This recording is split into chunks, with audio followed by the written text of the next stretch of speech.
Good morning, class. My name's Mr. Ardiki Johnson, and I'm going to be your teacher for today. You can call me Mr. Ardiki or Ardiki.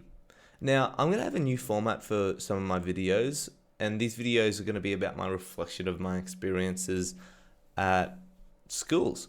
So I'm going to break them up into 3 different parts, and hopefully I can condense them down into a 10-minute video or something. And the first part is resources that I found effective and cool in the classroom. These don't have to be revolutionary resources. They could be as simple as blocks or as complicated as a behavior system. The second one I'm going to be doing is reflecting on my experiences and what I've learned. And the third one I might finish off with a funny story from my day, because I think kids are the wackiest, wackiest creatures in the world. So that's going to be my new format. I hope it's going to work out, and we'll see how we go. Let's get reflecting in this video. Let's get into the resources I found effective. Now, the first one I found effective was a behavioral system. So it was sort of a physical representation of the behavior of the students. And this was something I've seen in multiple classrooms, and it was a PEG system. So hopefully I've got a photo of it around here. And it's just got all the names of all the students on a peg, on their individual peg, and it has a few different pieces of paper, as you can see up there. And you can just move your name up and down depending on if you're making good choices or if you're going to get a warning or something. So yeah, I was handing those out left, right, and center, doing a Oprah Winfrey, and yeah, I was just saying, hey, Jimbo, go put your name up on the board. You're looking awesome, dude. And then they'd walk up to the board themselves, find their name, and put their name on good choices. Or if they were being a bit silly, I could be, hey, Jimbo, I've already asked you to get back on track. You're going to need to put your name down to first warning. So that was a effective resource I used. The second effective one I thought was also very simple, but was used in other classrooms. And that is, it was just a traffic light system. It was just like, how do the traffic lights go? Red, amber, green. Maybe the other way around. But green meant you could talk. Amber meant you could whisper really quietly. And then red was silence, and they weren't allowed to talk. But this class is a super chatty class, so we didn't have much silent work today. We just had whisper zone and chat zone. And then the third resource I found very effective was just a simple countdown, like from 3, 2, 1. Now this was done when I explained to them what they were supposed to do. Like, hey, you're going to be going to your desks, getting a pencil and your handwriting book out, and start writing in page 30. And then this 3, 2, 1, if they were sitting on the carpet and I was sitting up in front of them, I'd say 3, and they all stand up quietly. 2, then they all walk back to their tables really quietly. And then 1, and then they'd get their stuff out, and I think I'd say go, and then they'd be able to start their activity. So those were the resources I found effective. The first thing that I want to say I was reminded of more of from my experience, it's not something I learned, but something I reminded of, was how chatty year ones are. Now, they're only 5 years, 6 years old, so I didn't really expect them to be talking that much, but they would just chat. Like, they would just chat about anything. And I was quite, like, honestly, I was impressed. Like, I don't even know what they were talking about, but they just seemed to have something on their mind that they wanted to share, and then someone else would listen to them, and then they just get off track so much. So yeah, kids are really, really little chatterboxes.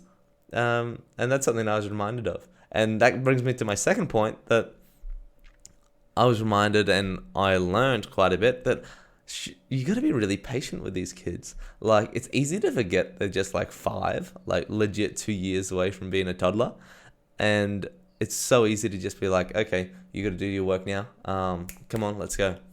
But these kids are 5 years old. Like, they learned how to talk like a year and a half ago, like two years ago. So yeah, it's easy to have super high expectations of kids, but I think I think we should just let him chill for a little more. Like let him play a little bit. I don't know. I seem like a hippie teacher, man. Yeah, dude, let the kids play, dude. But I think it's just a lot. Those kids were working hard from pretty much 9 till 3. Like that was our plan, and they just kept working. And I felt really bad for the little dudes. So yeah, that was pretty. That was hard for me, making them work all day. So yeah, that was another thing I learned. And a third thing I learned, which was so amazing, was I had a teacher in the leadership team that was a previous boss of mine, and I didn't realize how amazing it is to have a role model there for you, and how amazing it is to know that someone's there to support you. Now, this teacher, yeah, she was my old boss at a teacher rating job, and then I'm working for her now, and like, even though she was super busy, she'd always make the time to come in and check on me and say, "Hey, you going? I heard you're doing really great," and just encouraging me. And it really felt like quite amazing. Felt really warm inside. I felt like someone cared about me. I felt very supported, and it just made me feel really good about myself, knowing that someone is like, I don't know, as busy as her, made the time to come down and say hello to me. So I've really learnt how important it is to have a great support system in a school. I doubt that at any other school, the deputy or the principal is going to come down and check on me just because I'm a relief teacher. So it was really, really great to have that support there, and it made me feel at home and more confident in myself. My funny story for the day comes from a little student I had, and he was just a bit of some would call him a troublemaker, but he was just a very energetic kid. Like, he was fine with his work, and he was quite intelligent, like doing his work while I was there, just standing around near him, and he knew I was there. But as soon as I sort of like just walked away, like even turned over and just like walked a few steps away, like he would just be doing something crazy, like like just banging his whiteboard with his pen, and like just like sitting on his chair sideways and just causing a ruckus. And like the kids around him were just like, stop, you need to stop. Like there were quite a few responsible kids in the class. But yeah, I talked to him just before he went to lunch. I was like, "Hey man, can I talk to you?" I was like, "Yeah, dude, what's going on, man? Like, are you okay? Is there something I can do to help you?" And he sort of just like stared wide-eyed at me for like 15 seconds. This was a common trend for him.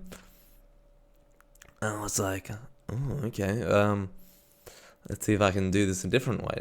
Different approach. All right. Can you tell me how you're feeling? Are there any feelings of anger, or are you feeling a bit nervous, or are you feeling a bit energetic or envious, or just throwing out these feelings, seeing if one would catch?" And he looked at me while he was listening, and he was very wide-eyed, and he was like, "I don't really." It was pretty good. He was like, "I don't really understand all the feelings I have. I don't know how to talk about them, but it feels like I'm having all of the feelings." And I looked at him and I was like, I get you, man. I can totally understand how that could be an issue for you if you're trying to sit down and be quiet. I'm pretty sure if I was trying to do that and I had all the feelings, I think I'd be running up the walls as well. So I was like, "All right, well, thanks for talking to me. Go to lunch." He just went off.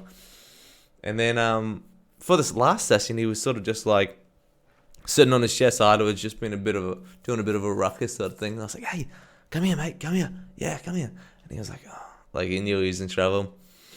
And he came over to me really slowly, and I was like, "Hey, like, if you want, like, you could stand up the back here, and you could do some squats and stuff, like you don't have to sit down. You can like do some exercises if you're feeling a lot of feelings and energy. You can use that energy back here." He like looked at me like really wide-eyed again, like sort of weighing me up, and I was like, "Oh well, ooh, I was like, you don't have to do squats if you don't want to. You can just sit out if you want. But then he was like, I want to try it, and I was like, let's go. All right, go back there, go quietly. You can go back and you can do some exercises. So he went back there. He walked back there, and he didn't do any exercises. He sort of just stood there. He just stood there like this, and he was just waving his arms around like this.